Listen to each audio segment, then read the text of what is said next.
Hi, everyone, and welcome to the Smarketing Show. Today, we have the big episode 40, the big 4-0. So we have a special guest for a special episode, and that is the one and only Liz Gray, who is faculty at the Lawrence Kinlin School of Business here in London, Ontario, Canada at Fanshawe College. And today, we're actually going to be discussing the marketing model during and after pandemic life with a bit of a focus more so on paid advertising. So welcome back, Liz. Thanks for joining us today.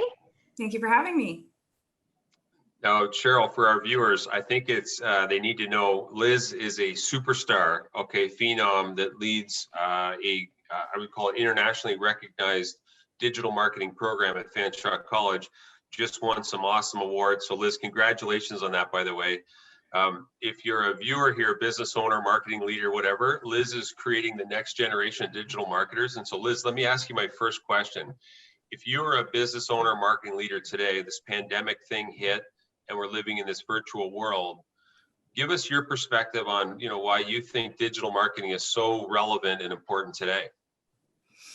Yeah, even more so today, Rick. Customers are moving online, looking for solutions to their problems, answers to their questions, and certainly the products and services that they need. So even more so, we're shopping from home and looking from home. And so as a business owner, it is critical to be where your customers are looking for you. And digital marketing is what will allow you to be there, to be on the platforms that they're using to find you. Also today, obviously, budgets are tight and we are more accountable to every dollar that we spend. And digital marketing allows us to track results down to the penny. So we know exactly what kind of return on investment we're yielding on any dollars that we're spending on digital marketing. And today, more than ever, that's really important for small business owners to understand that their money in advertising is being well spent and is delivering the kind of results that it should deliver. And digital marketing allows for that. And I know Cheryl's got a question here for you as well. To your point, Liz, I posted today on LinkedIn like 10 ways to measure your LinkedIn presence. And as we talk to sales leaders too on this program, think about how you would measure the investment in a sales representative versus maybe digital marketing. And that's why a lot of people we see, Liz, like saying, okay, do I want another feet on the street kind of model person, or should I mix my spend and move towards digital marketing? Anyway, Cheryl, I know you had another question coming up. Well, I just wanted to talk specifically about paid advertising because even for a lot of our clients, Liz, that maybe never dabbled in paid advertising before the pandemic are starting to realize that that really needs to be a big part of their digital makeup. So why do you think that that's so prevalent? I know your area of expertise is specifically in paid. So why do you think it's important for organizations of all sizes to consider that as part of their mix? Yeah, well, at Fanshawe College, we specialize in education related to the Google Ads platform, and we have for about 15 years now, and we'll talk more about that later on in the session today. But the Google Ads platform has lots of advantages. And so let's just I'm going to share my screen now, and let's just take a quick look at what it is that we're talking about. So what you see here is what we call the SERP, or search engine results page. I've executed a search for create picture book.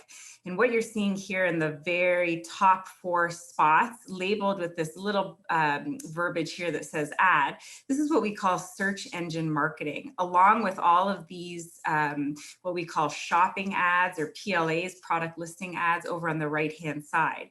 What you see down here, and you're only really seeing 1.5 of them above the fold, and this line here on my computer below which I need to scroll to see additional information is called the fold. We're only seeing about 1.5 what we call organic listings. And those are websites that are ranking here that do not have to pay when you click on the listings. Optimizing your website to land in this area of the search engine results page is what we call search engine optimization.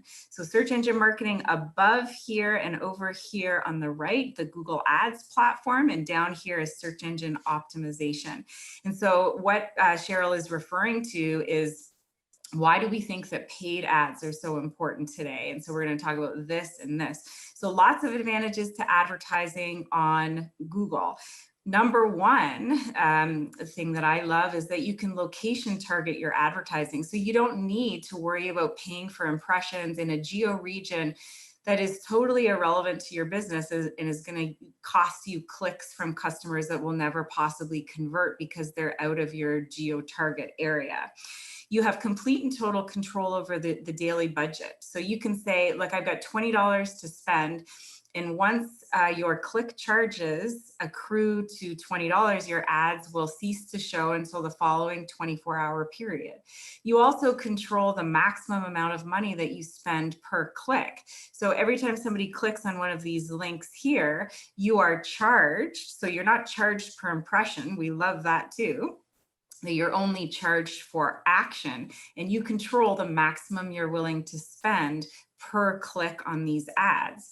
You're also visible when people are looking for you. So you're not blasting out an ad on a billboard at the corner of an intersection when people passing by may or may not be interested in your products and services. I have physically looked for creating a picture book.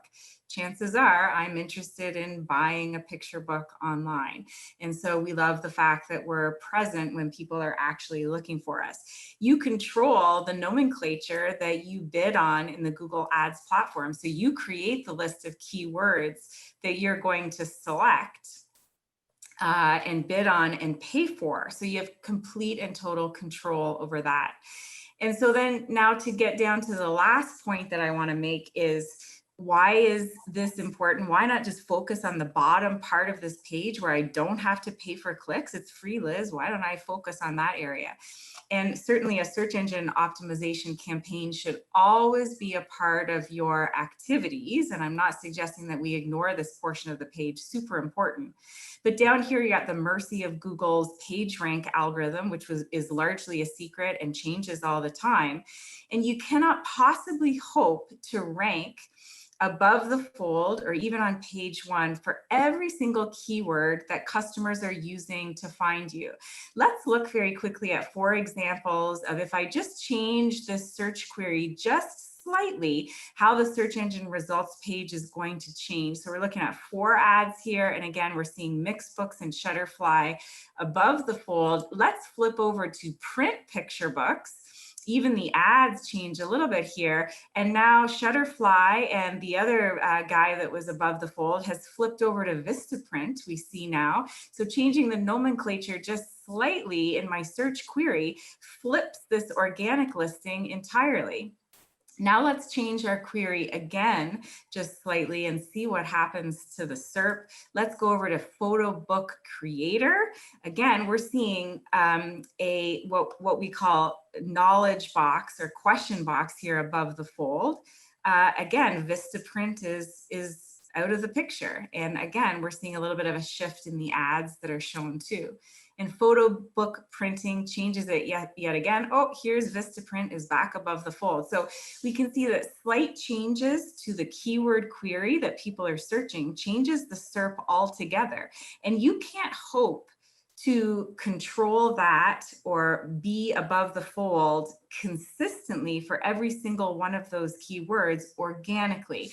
And that's why investing in advertising is so important, because you have so much more control over your visibility in the search engine results page.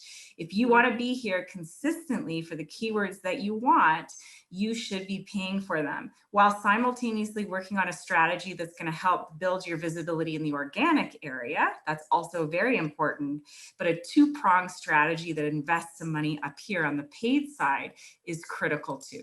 I was just going to say, that's really well explained and makes it really simple to understand for businesses that really don't have a whole lot of knowledge in paid advertising, specifically with Google. So I'm curious to know, with the pandemic specifically, are you structuring, when you're teaching students about this, are you structuring things differently now, or has the content of the curriculum changed at all because of what we're dealing with globally?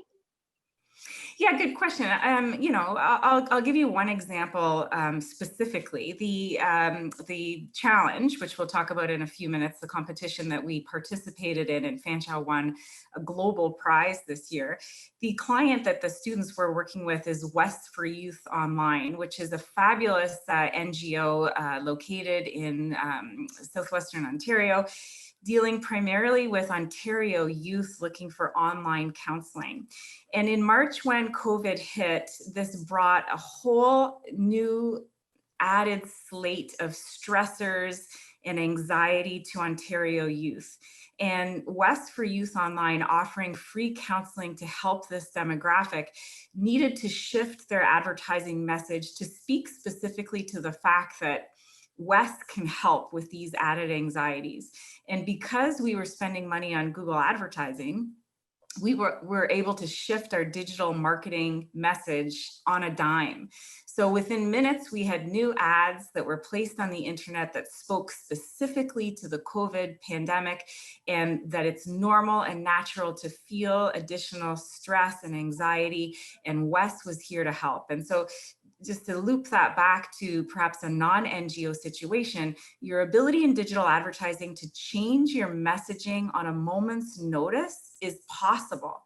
Within minutes, you can have a brand new ad up online that speaks to your audience today, in the minute, in the moment, depending on what is happening in the community. And so, yeah, absolutely, it has changed the way we've had to speak on behalf of the clients that we're working with. Liz, your visual depiction there was awesome. I can, we've hired multiple of your rock stars coming out of your program, all rave about your coaching, by the way. And for those of us, I'll call it archaic internet users, you remember those ads that Liz showed you that are on top now, on top of the page, used to exist on the right side and used to be all organic content right on the left side. And now, we're all fighting for these parking spaces on the top left side of the page. And Cheryl and I, we found that some of our customers, actually their attention to what they should be ranking for is getting hijacked by a competitor who's putting a paid ad up above. You may be searching for something for your business. And so if you're watching right now, you may want to Google a couple terms that you think would be relevant to your business and see if a competitor's got a paid ad up in front of the line ahead of you. Now, Liz, this global award that you've won or been recognized for your program, maybe tell us what it is and maybe some lessons learned from it, do's and don'ts, because you always learn going through these things. Yeah, absolutely. So at Fanshawe College, as you know, we don't pretend with our education. So one of the greatest parts of working at Fanshawe, in my opinion, is that we really teach by doing, and that holds true in the marketing program. We deal with real clients and real money, and there really, in digital advertising, is really no other way to teach it. So we're lucky enough to be able to participate in 2 global competitions. One that is funded by Google. It is called the Online Marketing Competition, and it partners nonprofit agencies from around the world who have been the recipient of the Google grant. So if you are a qualified NGO, you can receive up to $10,000 US per month to fund your Google Ads campaign. Now, the problem is, as you know, with nonprofits, they're stretched for time, for manpower, for expertise. They're busy trying to run their nonprofit agencies and don't necessarily have the time to figure out how to run a Google Ads campaign. Now, on the other hand, all of us faculty around the world have students that are dying to get their feet wet and to figure out how the Google Ads platform works. So this competition marries the 2 together and allows students to get that live experience by taking over the NGO's ad account and managing their account over a 4-week period and spending that $10,000 on their behalf.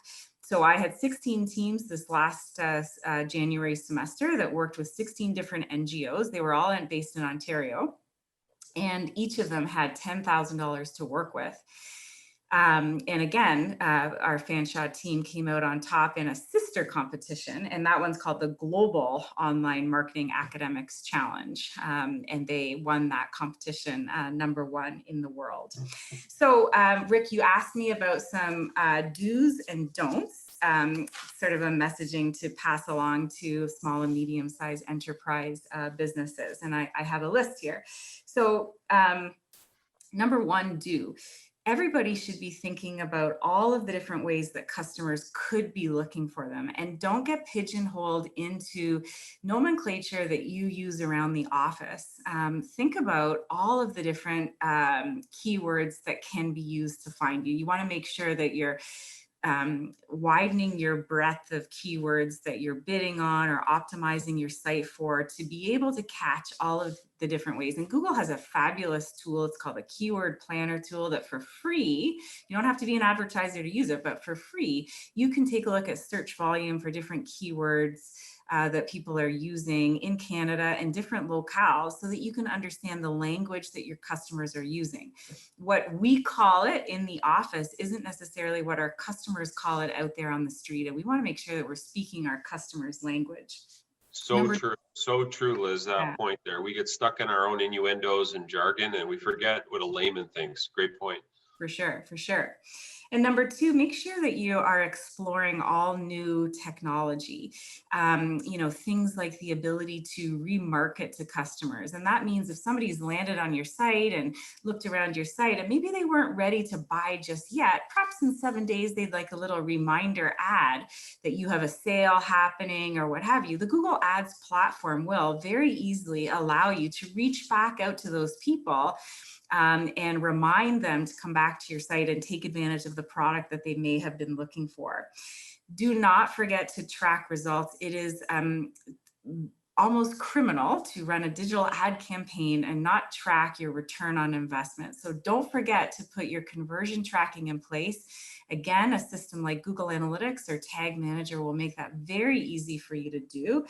So track your results to understand where your money is best spent. There's going to be some keywords that over time don't produce for you. So get them out of the list and focus on those keywords that are driving a positive return on investment.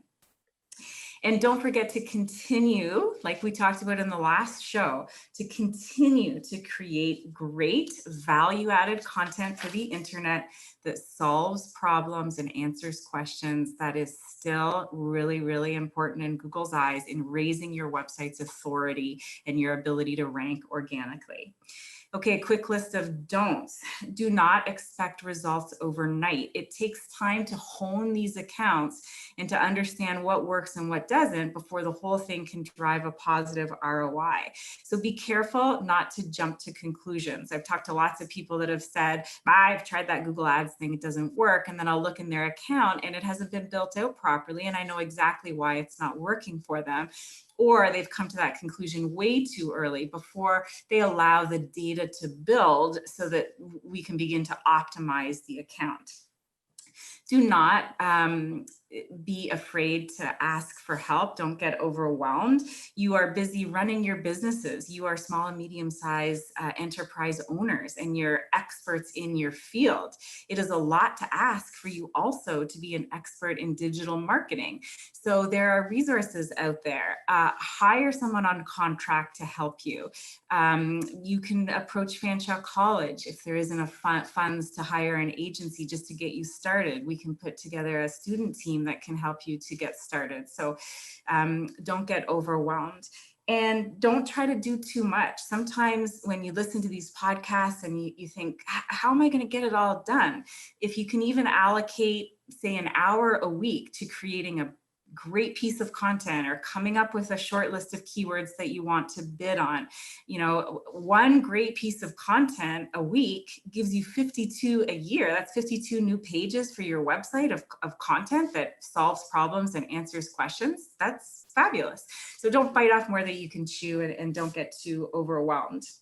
Don't assume that it's too expensive. I have lots of companies that think, oh, this is only for the big guys. When you take a look at the search engine results page, it's all of the big brand names that are ranking in the advertising space. There's still lots of value to be had out there, lots of long tail keywords that can come to you at a good value price. And don't forget too that Google never shuts an advertiser out by price alone. The quality of your ad and your website certainly comes into the mix here and impacts your ability to rank on the advertising side. So don't assume that it's too expensive. There's lots of tools out there, lots of contractors and lots of content developers that will work at a very affordable price. So it is not just for the advertisers with deep pockets. That was all that was on my don't list. Rick, is that good? That's okay, Liz. That's awesome. Hey, listen, if you're watching right now, and I know I'm understating this, Liz is like a champion team. She coaches championship teams every year at the college. And so Liz, thank you for your do's and don'ts there. I always use the analogy, be careful who you do this with, because it's almost like sending someone you don't trust to Las Vegas with all your money. Who knows what's going to happen? And I think there's a methodology to this. And if Liz hasn't made it clear, there's a science and an art and mathematics to this to make it work.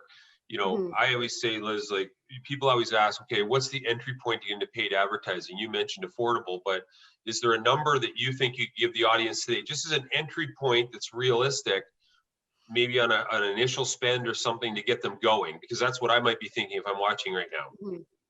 Yeah, so that answer to that question all depends on how wide your geo range is, how many keywords you have, the competitive nature of the industry in which you're operating. Are you a brand new advertiser? Are you a seasoned advertiser? Sometimes the keywords are a little bit more expensive if you're brand new to the advertising platform. So there's so many unknowns to that question. But luckily for us, it partnered with that Google Keyword Planner tool, that free tool that I told you about. You have the ability to estimate the cost of your click within that tool too. So it's easy to, depending on the vertical in which you're operating, to estimate sort of a monthly cost based on the keywords that you'd like to rank for. Yeah. That's awesome. Liz, thank you so much for joining us today. This is a lot of fantastic information in one session. So I hope everybody tuned in for the whole thing, and congratulations to your students and the great work that you're doing at Fanshawe College as well. Yeah, thank you very much. And thank you very much for coaching the rock stars we've got on our team right now. And that, folks, we use Liz's little proteges, I shouldn't say little, but they're her students in our programs under Cheryl's direction. But I think paid is snuck up on a lot of us. It wasn't part of our marketing mix maybe a year or two ago, and we're seeing great return. So Liz, thanks for sharing what you're doing with tomorrow's generation of digital marketing superstars. Yes, thank you so much. Yeah, and just again, a shout out to my students. We have fabulous students at Fanshawe College, and none of this would be possible without them. They make me proud every semester with their professionalism and dedication to the clients that they're working with. So thank you to all of my students. You really make us all very proud. Awesome. Thank you so much, Liz, and thank you for tuning in. We'll see you all next week. Thank you.